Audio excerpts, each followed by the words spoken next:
اسلام کا مزاج کیا ہے حکومتوں کے بارے میں؟ جدی حکومت تھی مامون الرشید کی، اور مامون الرشید کا باپ بادشاہ، اس کا دادا بادشاہ 198 ہجری 202 اس دور میں پیک پہ تھی. اور مامون الرشید اتنا پڑھا لکھا آدمی تھا کہ جتنی سے جنگیں اپنے دور میں اور بغاوتیں دیکھنی پڑی، تعلیم میں بھی اللہ نے، یعنی امام مالک رحمۃ اللہ سے پڑھا ہوا، امام محمد رحمۃ اللہ علیہ کا شاگرد، معتزلی اور حنفی دونوں چیزیں اس میں جمع ہو گئی. اس سے سوچا کہ میرے بعد عباسیوں کی اتنی بڑی سلطنت کو سنبھالے گا کون؟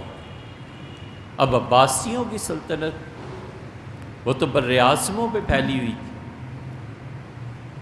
ایشیا، افریقہ، یورپ تک یہ پہنچ گئے تھے. اتنی بڑی سلطنت وہ دیتا کسے؟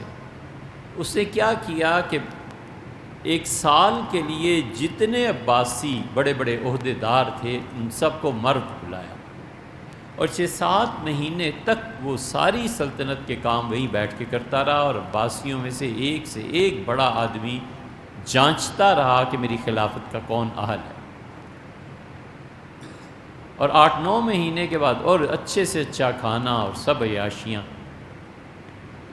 اس نے بلایا بنو عباس کو اور کہا بنو عباس افسوس، تمہیں اس طویل عرصے کی حکمرانی نے اتنا برباد کر دیا ہے کہ تمہاری نسلوں میں کوئی ایک آدمی باقی نہیں رہا جو میری جگہ پہ آئے. یہ بڑا مسئلہ ہوتا ہے. مصیبت یہ بھی ہے کہ بڑے لوگ اتنے بڑے کام کر جاتے ہیں کہ چھوٹے کے تصور سے بھی بالا ہوتا ہے کہ یہ کام بھی ہو سکتا ہے. بہت ہی بڑے ہوتے ہیں. سعد اللہ نے لکھا ہے کہ اورنگزیب عالمگیر ظہر کی نماز پڑھ کے بیٹھے، ہاتھ پھیلائے اور آنسو ان کے گر رہے تھے ہتھیلیوں پہ. تو جب اٹھے تو میں نے کہا کون سی چیز ہے جو آپ کو میسر نہیں ہے؟ اس وقت کے بادشاہ ہیں، کیا چاہیے؟ کیوں روتے ہیں؟ مجھے بتائیں، حکم کریں میں وزیر اعظم. ان کا یک مرد درکار است. سعد اللہ، ایک مرد چاہیے میری جگہ پہ سنبھال لے حکومت کو. میں مر گیا تو تم لوگ کیا کرو؟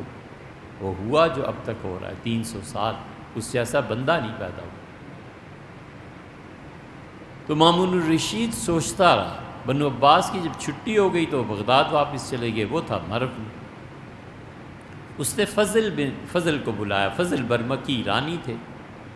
اس نے کہا تم بتاؤ کوئی آدمی یار سلطنت کس کے حوالے کروں؟ وہ بھی سوچتا رہا. پھر ایک دن اس نے کہا کہ اس وقت عباسیوں کو چھوڑ کے علویوں کو آپ دیکھیں، سادات کو، ان میں کوئی مل جائے. تو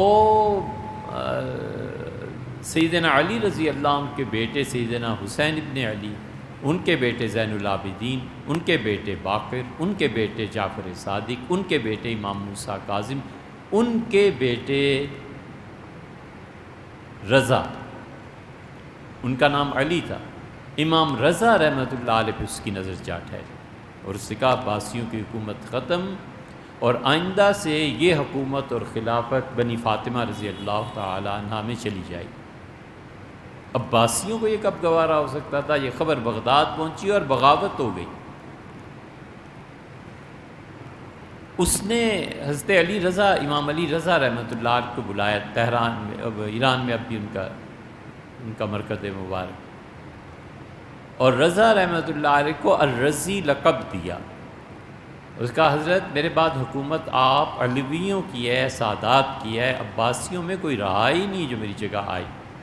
اور اس بات کو مزید پکا کرنے کے لیے چند ماہ کے اندر اس نے اپنی بیٹی کی شادی امام رضا رحمۃ اللہ علیہ سے کر. کوئی شک و شبہ ہی نہ لے. عباسیوں کو یہ بات کھٹکی اور انہوں نے بغداد میں بغاوت کر دی اور ابراہیم عباسی کے ہاتھ پہ بیعت ہو گئی. مامون بھاگا. اس نے کہا میں تمہیں بیعت کرنے دیتا ہوں خلافت کی دوسری. پکڑ دھکڑ ہوئی، سب کچھ ہوا. لیکن اس دوران جب وہ چلا اور آیا اور سب چیزیں، ایک تو فضل برمکی کا انتقال ہو گیا، اور ایک امام رضا رحمۃ اللہ علیہ کا بھی انتقال ہو گیا۔ اب مورخین کہتے ہیں ان دونوں ہستیوں کا انتقال اس لیے ہوا کہ قدرتی چیز تھی، اللہ کی تقدیر تھی۔ کچھ لوگ کہتے ہیں کہ ان کو پبلک عباسیوں نے ہی زہر دے دیا تھا، کچھ کہتے ہیں کہ چونکہ مملکت میں انتشار پھیل گیا اور حضرت علی رضا رحمۃ اللہ علیہ پہ باقی لوگ راضی نہیں ہو رہے تھے تو مامون نے خود زہر دے دیا تھا۔ شبلی نے یہ لکھا۔